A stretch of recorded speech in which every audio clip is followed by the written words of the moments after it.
నెల్లూరు జిల్లాలోని వెంకటగిరి యాతులూరులో రైతులతో మంత్రి నాదెండ్ల మనోహర్ సమావేశమయ్యారు. సందర్భంగా ఆయన మాట్లాడుతూ ధాన్యం కొనుగోళ్లలో ఎక్కడా దళారులకు చోటు లేదన్నారు. రైతుల దగ్గర నుంచి తీసుకున్న ధాన్యానికి 24 గంటల్లోనే నగదు చెల్లింపులు చేస్తున్నామని, రైతుల నుంచి 36 లక్షల టన్నుల ధాన్యం కొనుగోలు చేశామని మంత్రి నాదెండ్ల పేర్కొన్నారు. ఖాతాలో 8,300 కోట్ల రూపాయలు జమ చేశామని తెలిపారు.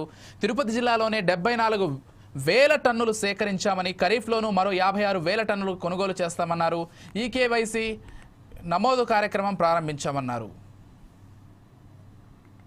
నియోజకవర్గంలో పెద్దలు మండల్ బుద్ధప్రసాద్ గారితో రైతులు ఏ విధంగా ధాన్యాన్ని పండించిన తర్వాత ఎక్కడైతే కొన్ని మిల్లర్లు కొనుగోలు ప్రక్రియ పూర్తి స్థాయిలో చేయలేకపోతున్నారో ఆ సమస్యలు వాళ్ళతో వినడానికి, అదేవిధంగా ప్రభుత్వం నుంచి మేము కల్పించిన వెసులుబాటు కొన్ని సంస్కరణల గురించి రైతులతో కూడా మాట్లాడడం జరిగింది.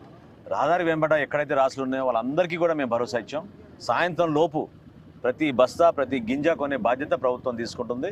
ఖచ్చితంగా 1,725 లేదా 1,740 రూపాయల చొప్పున కొనుగోలు చేసి ఒక్కరోజు లోపే 24 గంటల లోపే మీరు మిల్లర్లకు అందించిన 24 గంటల లోపే ప్రభుత్వం నుంచి మీ ఖాతాలోకి డబ్బులు జమ అయ్యే విధంగా రాష్ట్ర వ్యాప్తంగా అద్భుతమైన ప్రక్రియ జరుగుతోంది. నిజంగా మనం అభినందించాలి గౌరవ ముఖ్యమంత్రి గారు చంద్రబాబు నాయుడు గారిని, అదేవిధంగా ఉప ముఖ్యమంత్రి గారు పవన్ కళ్యాణ్ గారికి వాళ్ళు ఇచ్చిన సపోర్ట్కి.